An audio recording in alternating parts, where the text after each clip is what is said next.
오늘 설교는 그 두 가지 이야기를 드리는 것으로 시작하려고 하는데요. 하나는 이제 지난 추석 연휴 때 돌아가신 어느 할머니 이야기입니다. 이 할머니가 연세가 94세신데 무엇이 화제인가 보니까요, 이 할머니가 그 의사분이신데요, 놀랍게도 돌아가시기 직전까지 매일 10명 이상의 환자를 돌보는 그야말로 우리나라의 최고령 의사셨다. 이것이 이제 화제가 됐습니다. 그래서 이제 많은 신문들이 이걸 아주 경이롭게 다루고 또 표현하는 것을 봤는데요. 예를 들면은 머리 기사부터가 되게 경이롭습니다. 이렇습니다. 하늘이 부를 때까지 94세 의사는 진료를 멈추지 않았다. 또 이런 머리 기사도 있습니다. 죽음 직전까지 환자 돌본 94세 여의사, 힘내, 말 뒤로 떠났다. 이거 대단한 거 아닙니까? 저희 어머니가 연세가 비슷하셔서 저는 참 마음이 아팠습니다. 이 90세가 넘어가시면은 사실은 이게 거동하시는 것도 참 불편하시고 그런 연세인데, 아니 어떻게 돌아가시기 직전까지 94세 할머니께서 어떻게 10명 이상의 환자들을 돌보고 또 이제 요양병원에서 이제 많은 우리 어른들에게 참 희망이 되어 드리고 그런 일을 하다가 돌아가셨다는 겁니다. 그래서 제가 그게 참 인상에 남아가지고 이제 검색을 해서 좀 기사들을 뒤져보니까요, 정말 귀감이 되는 삶을 사셨더라고요. 평생을 남을 위해서 섬기는 그런 삶을 사셨다. 오래 이런 섬김의 삶을 살기 위하여 소식하시고 건강관리를, 운동을 아주 철저히 했다. 그런 이야기들이 이제 기사에 많이 뜨는 것을 제가 봤습니다. 이게 첫 번째 이야기고요. 이 두 번째 이야기는 카네기 행복론이라는 책에 나오는 한 이야기입니다. 1945년도에 해군 소속으로 전쟁에 참전했던 로버트 무어 씨 이야기인데요. 이 로버트 무어라는 이분이 이제 어느 날 전쟁에 참전해가지고 이제 잠수함에 탑승을 했는데요. 이 잠만경을 가지고 이제 이렇게 시야를 확보하면서 감시하다가 보니까 적군인 일본군의 구축함, 유조선, 또 기뢰 부설함 이런 것들이 다가오는 겁니다. 바로 이제 응수를 해야 되지 않습니까? 근데 불행하게도 의뢰 발사 장치가 고장이 난 상태예요.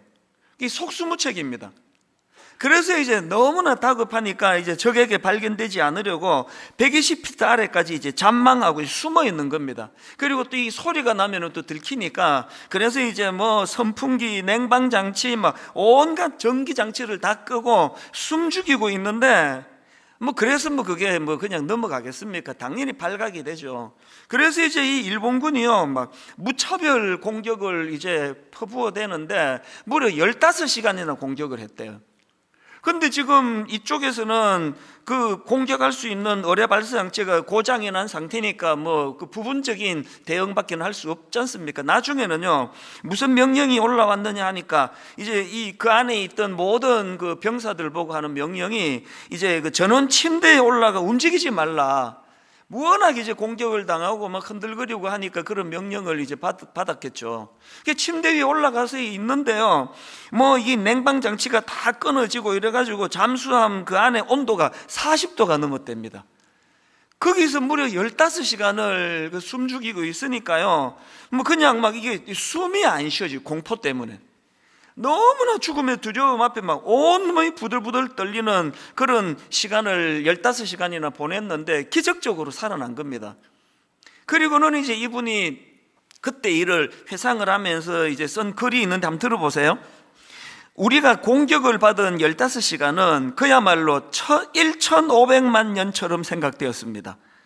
이르는 동안 제 과거 생활이 눈앞에 펼쳐지는 것이었습니다. 제가 범한 크고 작은 악행을 비롯해서 공연히 속을 태웠던 어리석었던 일들까지 모두 생각나는 것입니다. 이분이 해군에 입대하기 전에 은행원이었는데요, 월급은 박하고 근무 시간은 길고 뭐 이 진급할 가망은 보이지 않고, 그래서 뭐 이런저런 불만과 불평이 많았나 봅니다. 그런데 15시간을 이제 이대로 죽는 거지 어떻게 살겠냐고, 그런 죽음의 공포 속에 갇혀 있으면서 옛날 생각이 자꾸 이제 떠오르는데요. 그 다음 내용을 보세요. 그도 그럴 것이 집 하나 장만하지 못했고 새 차도 살 수 없었고 아내에게 변변한 옷 한 벌 사줄 수도 없는 형편이었거든요. 또 언제나 잔소리만 늘어놓는 늙은 상사를 대하기도 진저리가 났었습니다. 이제 그 침대 위에 40도 넘는 죽음의 공포 속에 두려워 떨면서 뭐 시간이 기니까요, 막 온갖 이제 옛날 생각이 다 떠올랐을 거 아닙니까? 그 모든 게 다 후회가 되더라는 겁니다. 그리고 깨달은 게 하나 있는데요. 그 다음 내용을 보십시오. 몇 해 전까지만 해도 이러한 것들이 얼마나 큰 걱정거리였는지 모릅니다. 그러나 폭뇌가 저를 산산조각 내어 날려보내지는 않을까 떨고 있을 때 이런 일들이 참으로 어리석게만 생각되었습니다. 그때 그 자리에서 저는 맹세했습니다. 만일 다시 햇빛을 보게 된다면 다시는 절대로 고민 같은 것은 하지 않겠다고 말입니다. 저는 잠수함 안에서 공포에 떨던 15시간 동안 인간이 사는 법에 대해 대학에서 4년간 배운 것보다 훨씬 많이 배웠던 것입니다. 여러분, 우리가 뭐 꼭 이렇게 이 사람과 똑같이 막 15시간 죽음의 공포 안에 갇히고 이래야만 이런 걸 깨달아야 되겠습니까? 그 책을 왜 읽고 이런 이야기들 왜 듣습니까? 우리 예배 드리는 이 시간에 우리가 깨달아야 되는 게 뭡니까? 우리가 하고 있는 그 불평이, 원망이, 혹은 내가 하고 있는 고민들이 이런 일을 겪어본 삶과 죽음의 깊은 자리를 가보니까 너무나 부질없는 거라는 거예요. 너무나 하찮은 거라는 겁니다. 제 아내가 작년에 그 유방암 이제 워낙 초기에 발견해가지고 뭐 항암 치료도 안 하고 거의 정말 하나님 은혜로 잘 넘어갔지만요, 저는 그 사건이 제 인생에 얼마나 많은 복된 깨달음을 줬는지 모릅니다. 순간순간 우리 만남이 영원한 게 아니지, 제가 순간순간 깨달아요. 이게 제한적이었구나. 사실 그전에는요, 뭐 나이가 뭐 그때 뭐 50대 후반인데도 불구하고, 그때가 아니라 작년이네요. 59살이네요. 그때 한 번도 그런 생각을 해본 적이 없는데 요즘은 막 문득문득. 그래서 저는 그 책에서 뭐 시간이 없어서 다 인용을 못 해드리지만 이런 비슷한 이제 사례들을 몇 가지 들고는요, 그리고 굵은 글씨로 이런 교훈을 거기다 하나 적어놨더라고요. 기억하라, 인생은 시시하게 살기에는 너무나 짧다. 기억하라, 인생은 시시하게 살기에는 너무나 짧다. 성경에 보면요, 이렇게 시시한 것에 매달려 인생을 허비해버린 사람들이 뭐 가끔씩 등장을 하지 않습니까? 그 중에 뭐 맨 앞에 제일 어리석은 사람을 꼽으라 그러면 저는 뭐 삼손이 절대로 1등, 2등 그 놓치지 않는다 생각합니다. 세상에 하나님이 그렇게 놀라운 힘과 능력을, 사명을 감당하려고 부여해 주셨는데 그 여자 꽁무니 쫓아다니다가 그냥 인생이 망해 눈 뽑히고 비참하게 인생을 끝내는 게 삼손 아닙니까? 저는요, 성경에서 사도 바울 같은 이런 인물을 통해서도 많은 깨달음을 얻지만 저는 삼손을 통해 진짜 중요한 교훈을 얻어 저는 천국 가면 꼭 내가 삼손한테 인사할 생각입니다. 당신의 그 어리석은 행동 때문에 내 인생이 얼마나 유익했는지 모른다고. 삼손이 제게 준 결정적인 메시지는 이겁니다. 자기 아내 말고 다른 여자한테 기웃기웃거리다가 눈 뽑힐 줄 알아라. 이게 삼손이 저한테 주는 메시지입니다.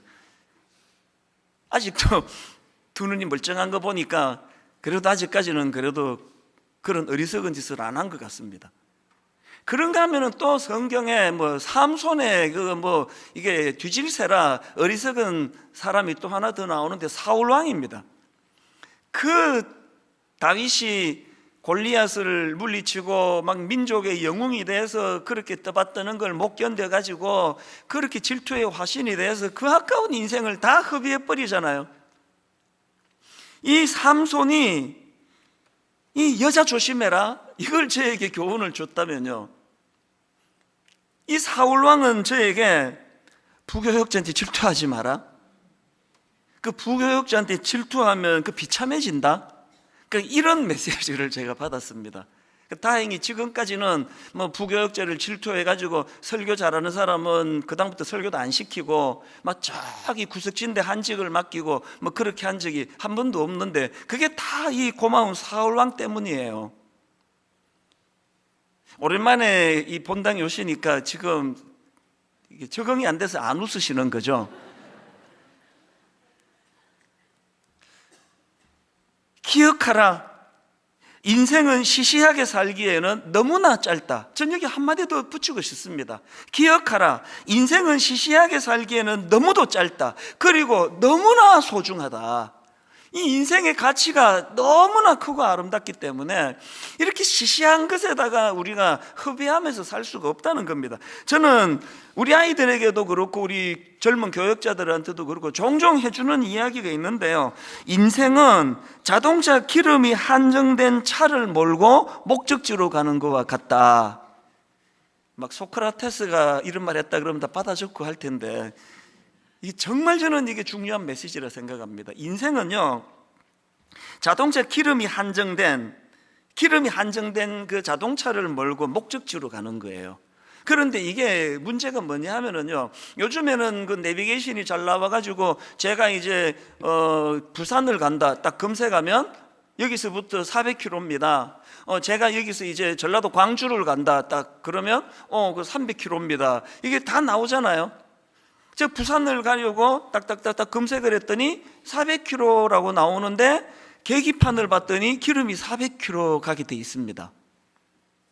더 불행한 거는요, 우리 자동차는 기름 떨어지면 휴게소 가서 바로바로 채울 수 있지만 인생의 항로에는 중간에 기름 넣을 곳 없습니다. 수많은 그 진시 황제를 포함해가지고 수많은 중간에 그 기름 넣으려고 시도했던 모든 사람들이 다 실패로 돌아간 거 아시지 않습니까?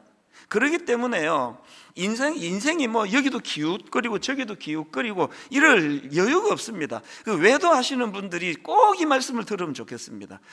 이게 여유가 그렇게 없습니다. 딱 뭐 차 몰고 가다가 아니 그 대전에서 갈림길이 있지 않습니까? 경부고속도로로 들어가야 되는데 호남고속도로로 들어갔네? 이 지금 그 광주 쪽인데? 그러면요, 목적지 못 가는 거예요. 기름이 그렇게 딱 한정이 돼 있으니까. 어떻게 우리가 인생을 삼손처럼 그렇게 기웃기웃거리며 그렇게 살 수 있겠냐고요. 이런 의미에서 저는 오늘 이 본문 말씀이 성경 말씀이 매번 읽을 때마다 이게 최고다 그러고 읽지만 이건 제 인생의 말씀이거든요. 사도행전 20장 24절, 내가 달려갈 길과 주 예수께 받은 사명 곧 하나님의 은혜의 복음을 증언하는 일을 마치려 하면은 나의 생명조차 조금도 귀한 것으로 여기지 아니하노라. 지금 이게 사도 바울이요, 미사역으로 쓴 거 아닙니다. 그의 삶을 보면, 그리고 이 본문의 지금 배경 자체가 무슨 따뜻한 혹은 에어컨 켜놓고 안락하게 책상에서 그런 문학으로 쓴 거 아닙니다. 이 본문 바로 앞에 22절을 보십시오. 보라, 이제 나는 성령에 매여 예루살렘으로 가는데 거기서 무슨 일을 당할는지 알지 못하노라. 오직 성령이 각 성에서 내게 증언하여 결박과 환난이 나를 기다린다 하시나. 그러나 본문 24절, 내가 달려갈 길과 주 예수께 받은 사명 쭉 나오는 거거든요. 저는 오늘 너무나 제가 소중히 여기는 이 말씀을 새생명 축제에 우리 이 귀한 VIP 하나님을 아직 잘 모르셨던 분들을 모셔놓고 제가 이 말씀을 꼭 전해야 되겠다 생각을 했는데요, 지금 코로나19 이것 때문에 많은 분이 아니라 아예 여기다 초청할 수가 없으니 여러분 어떤 형식이든지 간에 이런 말씀들을 좀 전달할 수 있으면 좋겠습니다. 너무 간절한 마음으로 이 말씀을 준비했거든요. 저는 오늘 이 본문 말씀을 가지고 그 시시하게 살지 않기 위해서 인생이 구비해야 될 한 3가지 종류를 제가 좀 준비를 했는데요. 자, 여러분, 시시하게 살지 않는 인생의 모습 3가지입니다. 첫째가 뭐냐? 흔들림 없는 삶의 방향. 제가 부연 설명으로 목적지를 안다는 것, 이렇게 제가 부연 설명을 달았는데요, 앞에서 말씀드렸잖아요. 인생에 기름이 많지 않습니다. 우리가 이 땅에 태어나 목적지를 향해 한번 달려가는데 막 이게 뭐 이것도 해보고 막 흥청망청 뭐 삼손처럼도 뭐 또 사울처럼도 이렇게 살아보고도 여유 있지 않습니다. 절대 그런 게 아닙니다. 인생인 게. 제가 이제 이 새세면 축제 말씀을 준비하면서 예전에 읽었던 그 목적이 이끄는 삶, 제가 이제 이걸 꺼내 놓으니까 제 아내가 그거 추억을 돋게 하네요. 개척 초기에 이 책을 가지고 우리가 40일 새벽 기도도 하고 또 매주일마다 이제 이 말씀을 같이 나누었던 기억이 있는데요. 이제 오랜만에 이 책을 꺼내갖고 다시 읽다가 보니까 아니 옛날에 내가 그렇게 많이 읽었는데 몇 번이나 읽었는데 발견을 못한 글 하나가 있었습니다. 이 왜 발견 못했을까 보니까 이게 추천사에 있었더라고요. 저도 이제 가끔씩 책 추천사 의뢰하면 이제 쓰는데 안 써야 되겠다 했습니다. 사람들이 추천사는 잘 안 읽는구나. 홍정길 목사님이 이제 원로 목사님이 되신 홍 목사님이 그 추천사를 쓰셨는데 거기에 이 노젓는 법을 이제 설명을 하시는 겁니다. 목사님이 어릴 때 이제 친구들하고 또 선배 몇 분하고 이제 그 배를 타러 가셨나 봅니다.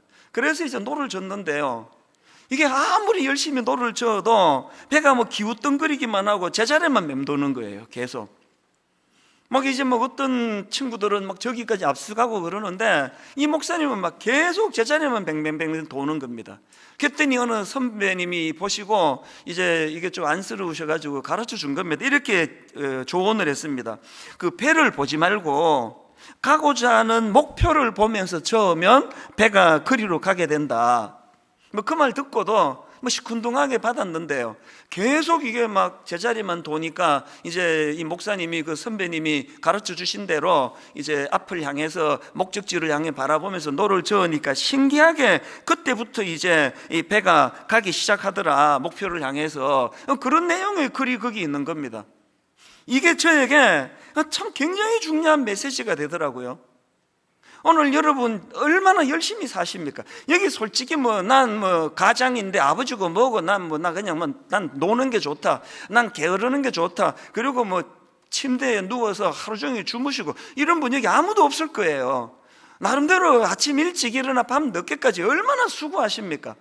그런데 이게 그냥 열심히 노를 젓기는 졌는데 제자리만 뱅뱅 도는 것 같은 그 인생 아닙니까? 우리가 어릴 때 이게 지방에서 아무리 애를 써도 제자리만 도는 걸 제자리 곰배 이런 말들을 썼거든요. 그래서 아까 앞에 예배 때 이게 표준 말이냐 그러니까 서울 분들이 처음 듣는 말이라 그래가지고 제가 굉장히 위축이 됐는데 우리 교역자가 바로 알려줬습니다. 이 곰배라는 말이 이게 우리나라 우리말이래요. 순수한. 이 제자리 곰배는 뭐냐 하면 이제 우리가 썼을 때 아니 열심히 해봤자 제자리 곰배네? 그건 아무 소용이 없다는 뜻입니다. 인생이 제자리 곰배 아닙니까? 인생이 어떻게 하면은 이 제자리를 맴도는 이 현실을 우리가 박차할 수 있느냐? 그 선배님 조언 그대로입니다. 눈앞에 있는 배만 보지 말고 가고자 하는 목표를 보면서 노를 저으면 배가 그리로 가게 된다.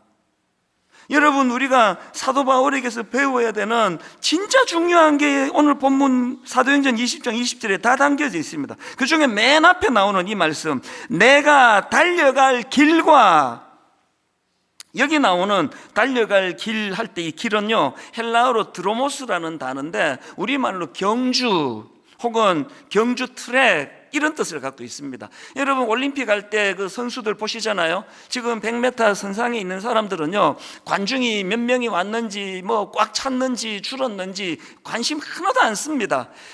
기웃거리고 아는 사람 왔나 이런 선수 아무도 없습니다. 집중해서 목표물 결승전을 향해서 몰두하고 있는 게 그게 선수거든요. 여기서 사도 바울이 말하는 달려갈 길이 바로 그거예요. 이쁜 여자가 있나, 삼손처럼 기웃거리고 나보다 인기 좋은 목사가 있으면 가서 견제하고 나보다 인기 있는 누구를 보면은 어떻게 또 한번 응징해주고 악플도 달아주고 이런 거 아니에요. 그런가 하면은 두 번째로 여러분 시시하게 살지 않기 위해 하나 더 구비해야 되는데 그게 뭐냐? 수행해야 될 역할이 있다는 걸 인식하는 거예요. 할 일이 있다는 사실을 인식하는 겁니다. 20장 24절 바로 그 다음 내용이 그거 아닙니까? 내가 달려갈 길과 그 다음에 주 예수께 받은 사명. 사도 바울이 끝까지 시시하지 않을 수 있었던 건요, 자기가 만든 사명이 아니라 주님이 주신 사명이 있었기 때문이거든요. 간혹 이제 우리 목사님들 중에도 가끔 그런 분들이 계시는데요, 그 사업을 하시는 분이 그 나이에 비해서 꽤 빨리 성공하신 분, 이게 막 엄청 그 부를 이루신 분, 또 이게 빨리 또 뭐 정치가로서의 꿈을 이루신 분, 이런 분들 중에 간혹 결정적으로 외도를 하거나 공금을 횡령하거나 이래가지고 도중하차하는 분들이 꽤 많이 있습니다. 생각보다. 저는 그 이유를 너무 잘 알아요. 너무 빨리 목표를 이룬 거예요. 자기가 만든 목표. 중국 속담에 늘 제 마음에 그 경구가 되는 그 소년등과라는 사자성어는 제 마음에 너무나 중요한 메시지. 너무 일찍 과거에 급제한 사람은 다 망한다, 뭐 이런 뜻이라고 그러더라고요. 사도 바울은 그렇게 위대한, 많은 사람들이 그를 참 위대하다고 인정하는 대사도가 되었지만 마지막 순간까지 흐트러지지 않을 수 있었던 것은 자기가 만든 그런 꿈이 아닙니다. 하나님이 주신 꿈, 하나님이 주신 그 사명이 있었기 때문에 막 사람들이 뭐라고 뭐 자기를 떠받들든지 간에 아직 나는 달려갈 길이 남았다, 그러니까 옆길로 그 한눈 팔 정신이 있겠습니까? 여러분이 수행해야 될 역할, 저는 사도 바울에게 감동이 되는 게 빌립보서 1장 21절부터 한번 내용이 너무 감동적이에요.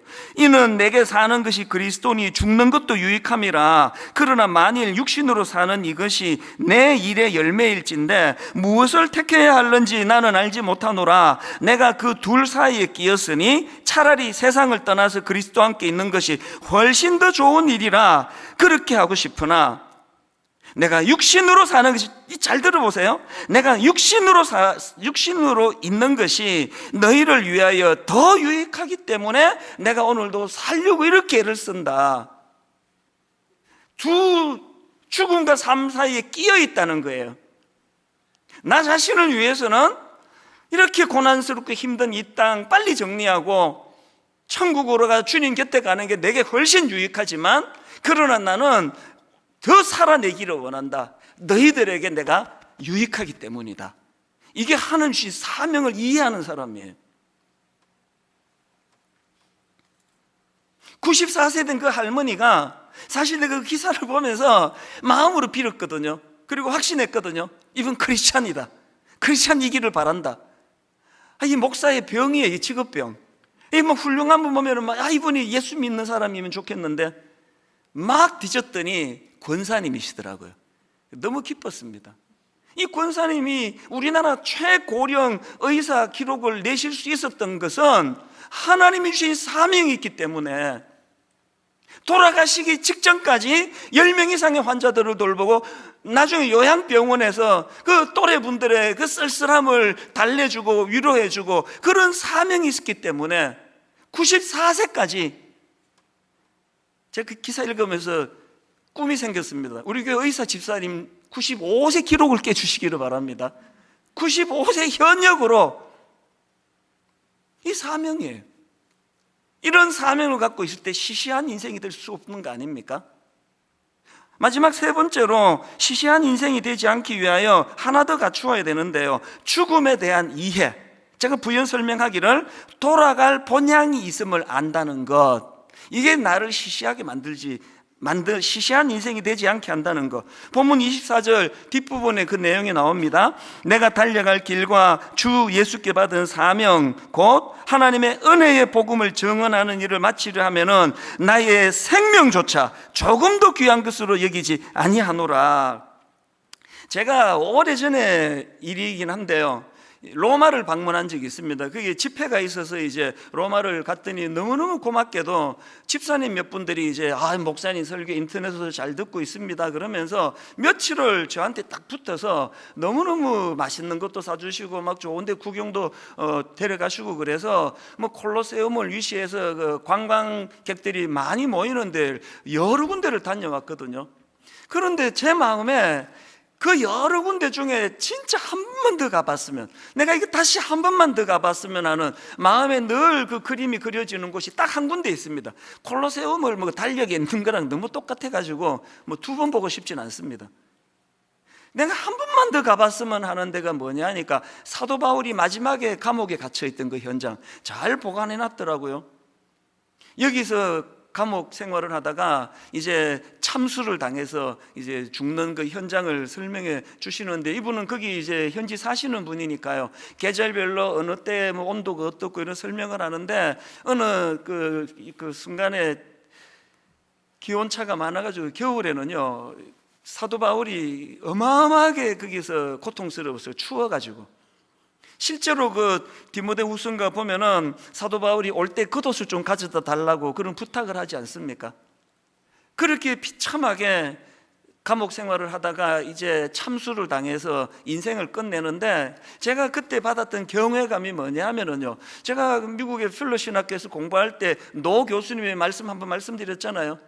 의외로 많은 지도자들이 끝까지 완주하는 경우가 드물다. 중간에 변질되고 중간에 엉뚱한 도로 새는 그런 지도자들이 많다는 그 이야기가 늘 마음에 두려움이 되는데, 제가 사도 바울을 향한 경외감과, 그리고 사도 바울을 보면서 제가 뭐 그분하고 저하고 이게 영향을 갖다 댄다면은 그분은 만이고 저는 1밖에 안 되는 존재지만, 저는 사도 바울과 제가 공통점 하나 갖기를 원합니다. 이게 내 소원이에요. 끝까지 완주한 거. 막 그분은 마라톤을 제일 1등으로 달려갔지만 난 꼴찌로 간다 할지라도 사도 바울과 제가 공통점으로 갖고 싶은 건 인생을 완주하고 싶습니다. 도중하차하지 않고. 저와 여러분이 몇 등 등수 따지지 아니하고 완주하기를 원합니다 한다면 하나님 앞에 이 은혜를 구해야 되는데요, 사도 바울은 어떻게 끝까지 그 고난의 길을 변질되지 않고 완주할 수 있었을까?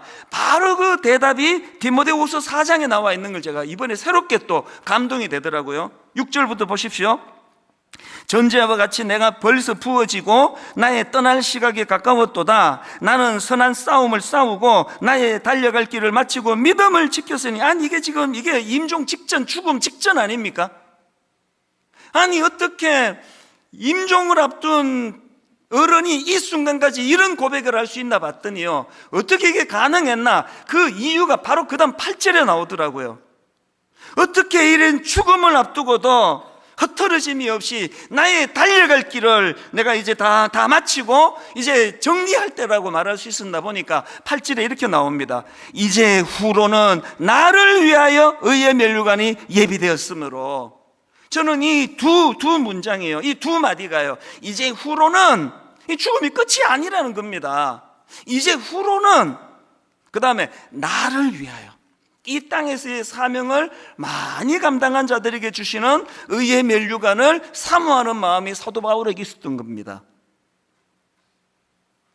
최근에 나온 책 중에 팀 켈러 목사님이 쓴 죽음에 관하여라는 책이 있는데요, 거기서 정말 제가 감동이 되는, 은혜가 되는 문장을 몇 개 발견했는데 이런 대목이 나옵니다. 우리는 죽음을 두려워하며 살 게 아니라 죽음을 영적 후자극제로 봐야 한다. 여기 나오는 이 후자극제라는 건 우리말로는 좀 생소한 표현이에요. 이 팀켈러 목사님이 미국 사람이니까요, 이게 원문으로 영어로 된 이 부분을 보면은 이 후자극제가 뭐냐 하면은 스멜링 솔트예요. 이게 뭔가를 그 사전을 찾아보시면요, 이 스멜링 솔트를 이렇게 설명합니다. 의식을 잃은 사람의 코 밑에 대어 정신이 번쩍 들게 할 때 쓰던 화학 물질. 사도 바울은 죽음을 어떻게 인식하느냐? 의식을 잃은 사람의 코 밑에 대해서 정신을 번쩍 들게 하는 화학 물질 같은 것이다. 자, 이게 무슨 뜻인지 그 다음 내용을 한번 보십시오. 죽음은 우리를 흔들어 깨워 이 생이 영원하리라는 착각에서 벗어나게 해준다. 죽음이 뭐라고요? 영원한 이별로 절망하고 그 죽지 않으려고 바둥바둥 거리는 게 아니고요. 이 죽음은 후 자극제, 스멜링 솔트, 의식을 잃은 사람들을 냄새로 깨어나게 하는 약과 같은 것이다. 그래서 신자는 죽든 살든 결과와 무관하게 늘 죽음을 이긴다. 예수 그리스도께서 죽음을 이기셨기에 이제 죽음이 할 수 있는 일이라고, 잘 들어보세요. 이제 죽음이 할 수 있는 일이라고는 우리를 지금까지보다도 더 행복하고 더 사랑받는 존재가 되게 하는 것뿐이다. 근래에 이렇게 주옥 같은 글을 저는 읽어본 적이 없습니다. 죽음이 뭐라고요?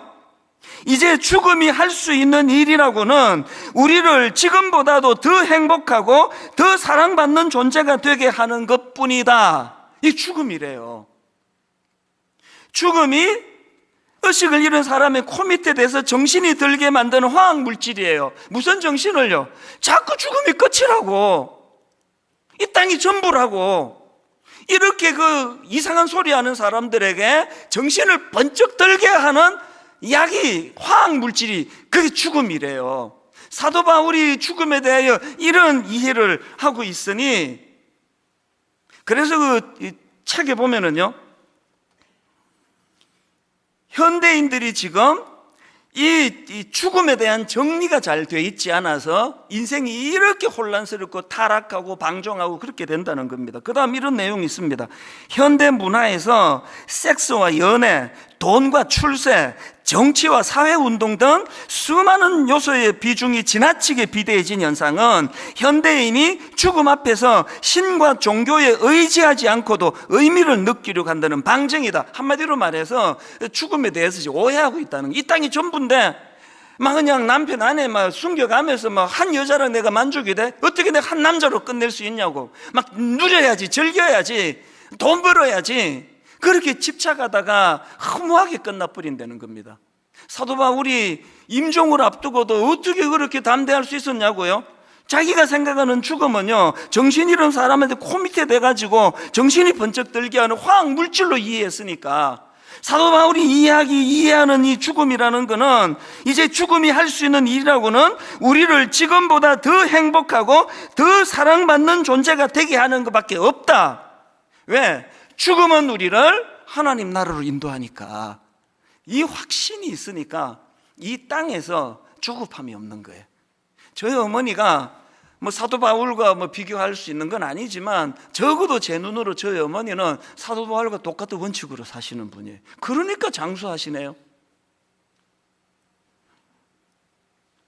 막 갑자기 병이 오고 막 의식이 혼란스럽고 이러시면 막 너무 기뻐하시고, 드디어 나는 이제 간다.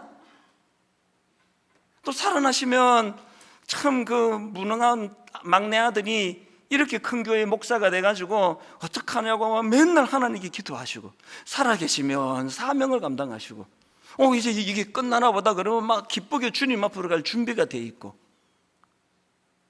사도 바울이 시시한 인생으로 살지 않을 수 있는 비결을 우리가 이것을 배워야 돼요. 아까 제가 그 의사, 94세 의사, 그 성함이 한원주 권사님이시더라고요.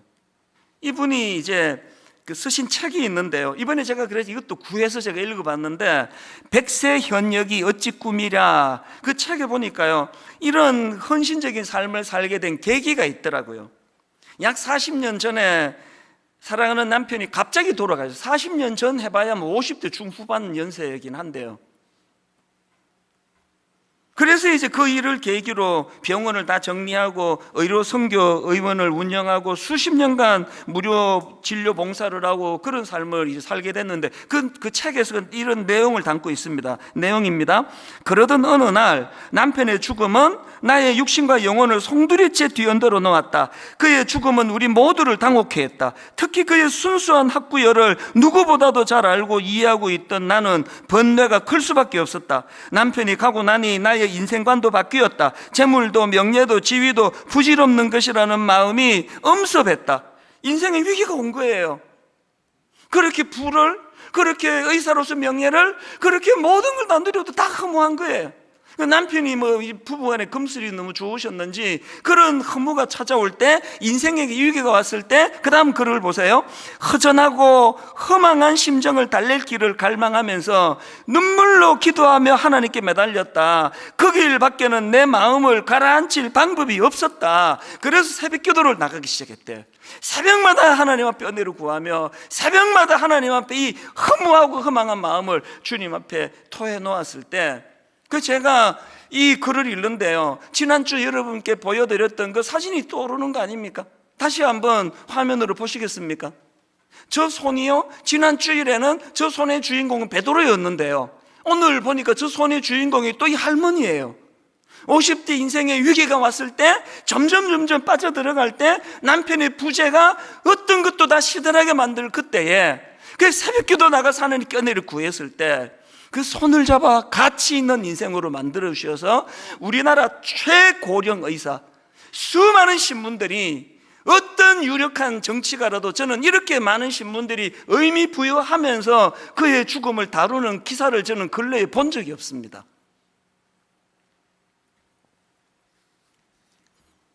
지난 여름에 제가 새벽마다 한 10,000보씩 이제 걷는다고 말씀을 드렸는데요, 한 3주 전후라고 생각해 신비한 걸 경험했습니다. 나가면은 찬양 하나가 맴도는 거예요.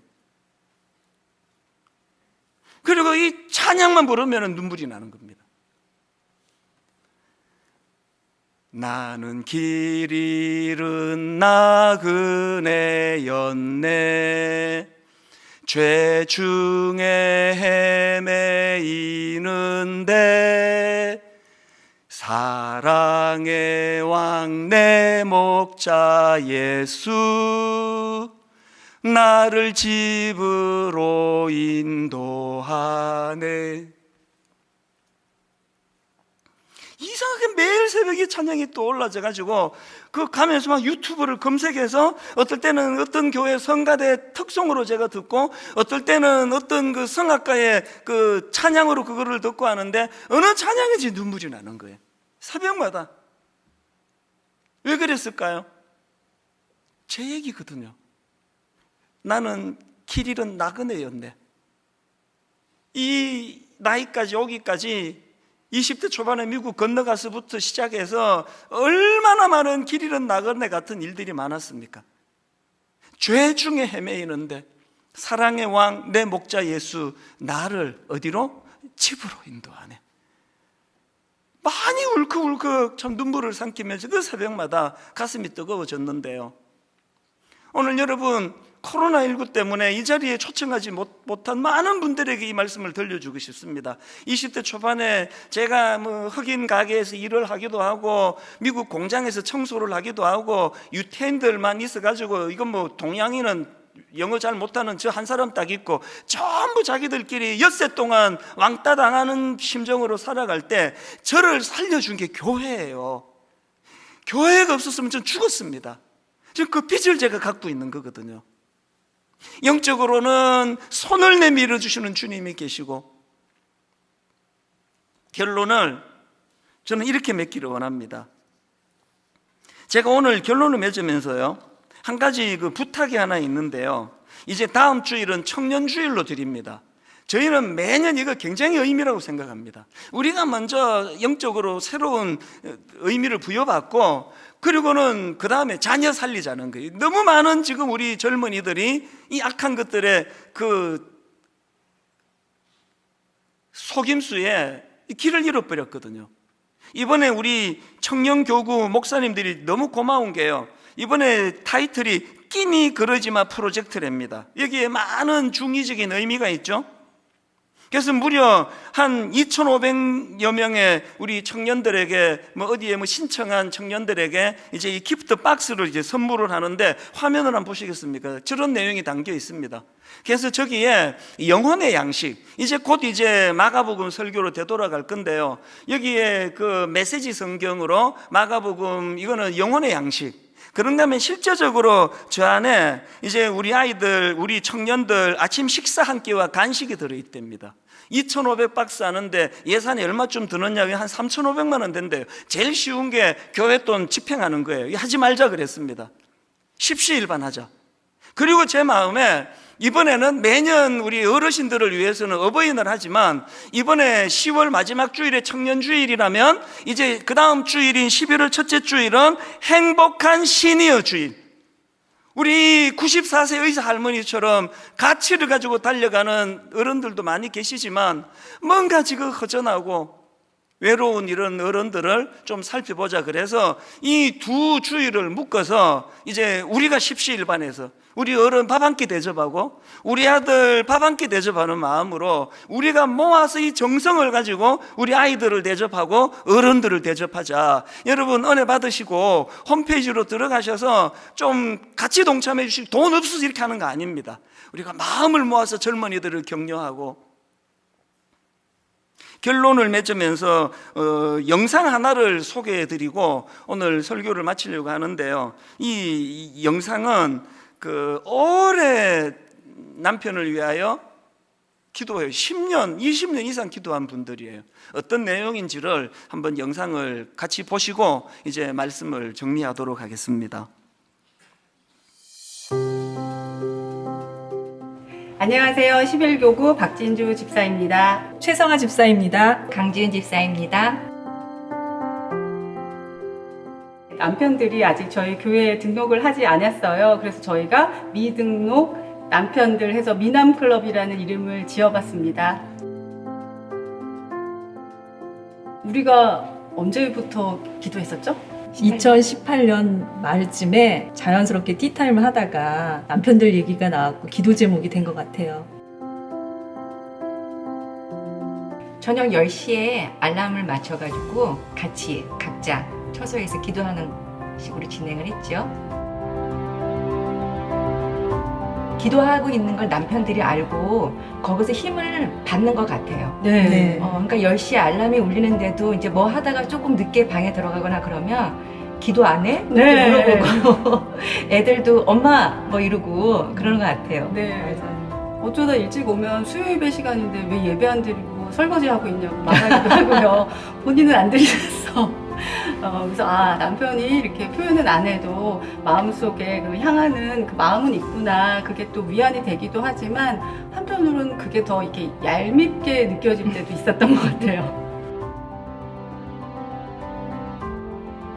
오랜 시간이 흐르면서 남편의 묵살도 많이 당하고 상처도 많이 입고 그래서 이렇게 낙심이 좀 되는 일이 많았거든요. 그런데 우리 순장님들과 기도를 하고 또 중간중간 이렇게 전화를 주세요. 잘 하고 있어? 이러면서 그럴 때 힘이 되고 또 나를 위해서 내가 힘이 없을 때 나를 위해서 기도해 주는 분이 우리 있구나. 그리고 힘을 내게 되는 시간이었던 것 같아요. 저는 제일 지쳤을 때가 하나님을 바라보지 않고 주변의 사람들을 바라봤을 때 가장 힘들었던 것 같아요. 왜 나만 빨리 응답을 안 주시지? 그런 저의 그런 조급함이 제일 힘들었는데 끝까지 지치지 마시고 그 어려운 마음까지 다 하나님께 기도를 올리시면 분명히 좋은 때에 이루어 주시리라 믿습니다. 혼자 가기에는 너무 지치는 길이거든요. 매일 만나는 가족이기 때문에 낙심되는 일이 너무 많기 때문에 같이 기도하고 세워주고 내가 기도할 수 없을 때 대신 기도해 줄 수 있는 동역자들을 많이 만드시기 바라고요. 낙심하지 않고 힘내어서 기도하실 수 있기를 축복합니다. 중요한 것은 끝까지 기도의 자리를 지키시는 것 같아요. 그래서 하나님이 부어주시는 그 은혜를 소망하면서 지치지 마시고 끝까지 기도하셨으면 좋겠습니다. 우리 가족들을 위해 끝까지 기도해요. 기도해요.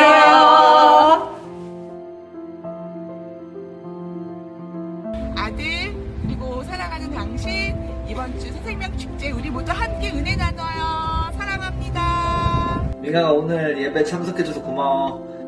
새생명 축제에 오신 것을 환영합니다. 우리 사이 함께 예배드려서 너무 좋네. 고마워. 사랑하는 내 동생, 예배에서 하나님을 꼭 만날 수 있기를 바래.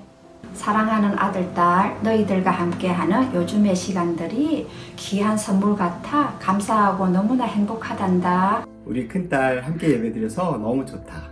은혜 많이 받아. 엄마랑 함께 예배드리게 되어서 너무나 기쁘고 감사드립니다. 어머니 사랑하고 축복합니다. 아들 이렇게 예배 드릴 수 있어서 반가워. 아들 축복하고 사랑합니다.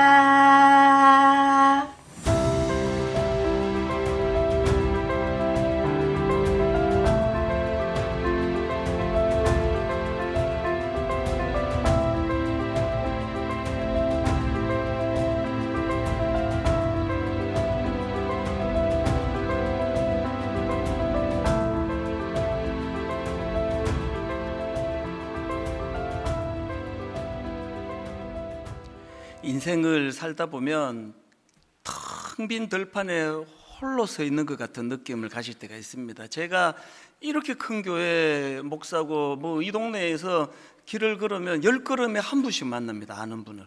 이렇게 아는 분이 많고 또 만나야 될 분이 많은 제가 때때로 텅 빈 들판에 혼자 서 있는 것 같은 그런 고독을 느낄 때가 가끔씩 있어요. 가끔보다 더 자주 일어납니다. 이게 인생입니다. 여러분 인생길 가다가 아까 그 94세 의사 할머니가 겪으셨던 것처럼 이런 그 블랙홀 같은 데 이렇게 쑥 빠져들어갈 때도 있는가 하면 그런 어떤 결정적인 어떤 일이 아니더라도 결국 혼자구나. 나 혼자네? 이게 인생입니다. 그런데 아까 10년을 20년을 그 남편의 영혼을 위하여 기도해 오신 그런 분들의 그 기도들 보면서 어제 지난주 그 일부 특송을 했던 1부부터 5부까지 특송을 했던 우리 고승아 지사님 시간이 없어서 그 제게 보내온 편지를 소개를 못하는 게 너무 아쉬운데요.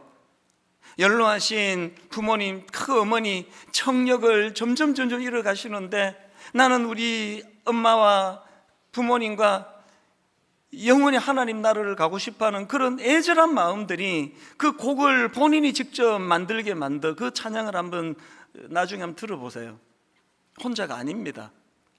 제가 시카고에서 너무나 인생의 밑바닥을 괴로워할 때 주님이 영적으로는 손을 내밀어 주셨고 교회에서 수많은 믿음의 형제자매 어른들이 저를 실제로 껴안아주고 등을 두드려 주는 그 은혜를 입었기에 오늘 이 자리에 제가 설 수 있게 된 거거든요. 새세면 축제 왜 합니까? 여러분도 그렇게 되기를 원해서 초청을 하는 거거든요. 꼭 이 설교와 이 메시지를 좀 전달이 돼서 이 마음을 같이 좀 누리시면 좋겠습니다. 그래서 2주간의 설교를 총정리하면서 이 찬양으로 그렇게 저는 말씀을 메시지를 마무리하기 원하는데요. 당신이 지쳐서 기도할 수 없고 눈물이 빗물처럼 흘러내릴 때 바로 그때 주님은 우리 연약함을 아시고 사랑으로 인도하시네. 우리 가사를 생각하시면서 함께 이 찬양 불러보도록 하겠습니다.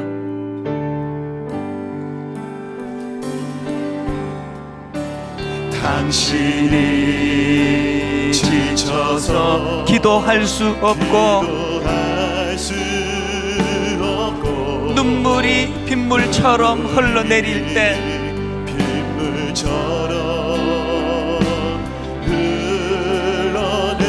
주님은 우리 연약함을 아시고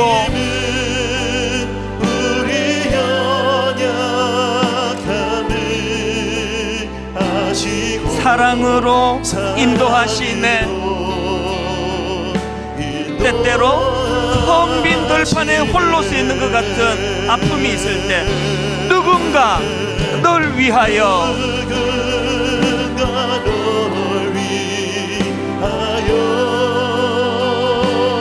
누군가 기도하네.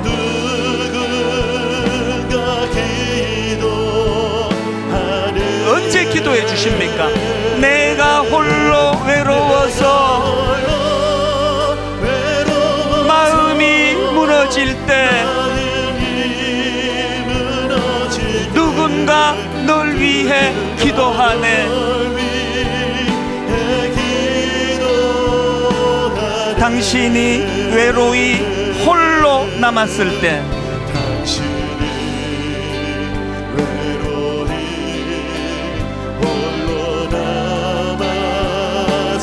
당신은 누구에게 위로를 얻나?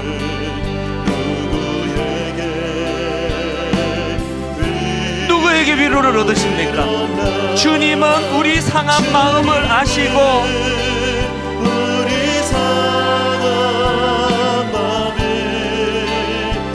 사랑으로 인도하시네.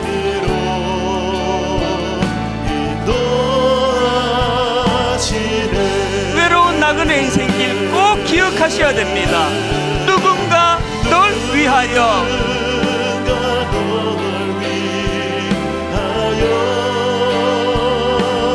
누군가 기도하네.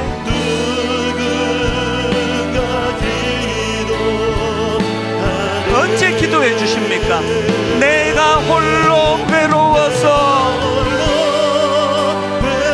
마음이 무너질 때, 여러분 바로 그 순간 누군가 널 위해 기도하네. 우리 다 자리에서 일어나셔서 한 번 더 이렇게 고백합니다. 누군가 널 위하여.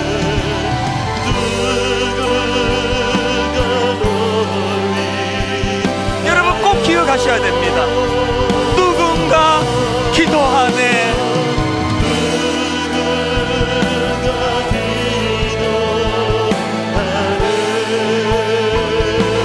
내가 홀로 외로워서 마음이 무너질 때, 누군가 널 위해 기도하네.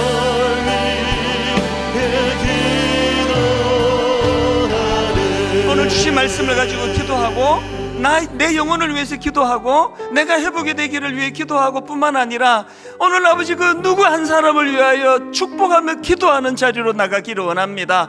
우리 이 말씀을 기억하며 통성으로 같이 기도하시겠습니다. 살아계신 하나님 아버지, 하나님의 은혜를 이 시간 감사함으로 아버지 받기를 원합니다. 오 하나님 아버지, 시시한 인생으로 살지 않기를 원합니다. 시시한 인생 되지 않기를 원합니다. 아버지 앞에 가치 있게 살기를 원합니다. 그 일을 아버지 행하기 위하여 도우시는 주님의 손을 붙잡기 원합니다. 주님은 우리로 하여금 정확한 인생의 목적지를, 목표를 가르쳐주시는 분이십니다. 오 하나님 아버지, 내 손을 잡아주시는 그 주님으로 인하여 오 하나님, 우리 인생길 가운데 혼란이 없도록 인도하여 주시옵소서. 주신 사명을 아버지 감당케 하여 주시되 중간에 낙오되지 않고 변질되지 않고 타락하지 않도록 주님 인도하여 주시기를 원합니다. 죽음은 아버지 우리를 더 좋은 길로 안내하는 가이드가 될 수 있도록 십자가 지신 주님 감사합니다. 오 하나님, 하나님의 그 은혜를, 주님의 그 놀라우신 사랑을 내가 치유되고 내가 회복이 되고 내가 하나님 앞으로 나아가는 아버지 아름다운 재료가 되게 하여 주시옵소서. 우리도 주님을 사랑합니다. 주님을 더욱 사랑하기 원합니다. 오늘 초대되어 아버지 말씀을 마땅히 들어야 될 수많은 사람들에게 아버지 이 말씀이 전달되도록 역사하여 주시옵소서. 하나님 그 은혜를 우리에게 허락하여 주시옵소서. 하나님 아버지, 하나님의 은혜를 이 시간 사모하는 심령마다 아버지 믿지 않는 가족들을 놓고 오래 기도하는 그 가정마다 오늘 하나님 아버지 일하심이 나타나도록 인도하여 주시옵소서. 은혜를 베풀어 주시옵소서. 살아계신 하나님 아버지, 시시하게 살고 싶지 않습니다. 세상을 엉뚱한 곳에다가 흡입하며 살고 싶지 않습니다. 내가 오늘 이 자리에, 이 땅에 호흡하는 이것이 누군가에게는 선물 같은 그런 인생으로 살고 싶습니다. 엉뚱한 곳을 기웃거렸던 젊은 시절도 많았고 아무것도 아닌 것에다가 미움으로 분노로 에너지를 흘려보낼 때도 많았지만 그때마다 다시 제자리로 돌아오게 하신 분이 주님이심을 믿고 감사를 드립니다. 우리를 정확한 인생의 혼란 없는 목적지, 이곳을 가르쳐 주시기 위하여 십자가 지신 그 주님을 마음에 이 시간 감사함으로 새기기를 원합니다. 내 인생이라는 것이 그저 한치 앞에 있는, 코앞에 있는 것만 바라보고 노를 젓는, 그래서 맨날 제자리만 뱅뱅 도는 그런 인생길이었다면 이제는 주님이 가르쳐 주시는 목표를 향하여 시선을 고정하고 그곳을 바라보며 인생의 노를 저을 때 너무나 아름다운 진전이 있는, 발전이 있는, 성장이 있는, 성숙이 있는 그런 인생길로 나아가게 될 줄로 믿사오니 하나님 그 길로 나아가도록 인도하여 주시옵소서. 아버지, 마땅히 말씀을 들어야 될, 그러나 코로나19로 인하여 그렇게 할 수 없는 분들에게 저희들이 주님의 심부름 역할을 잘 감당하여 이 말씀들을 전할 수 있도록, 그리고 이 말씀이 들려질 때 거기에 성령님이 역사하심으로 말미암아 주님의 십자가가 드러날 수 있도록 주님께서 인도하여 주시옵소서.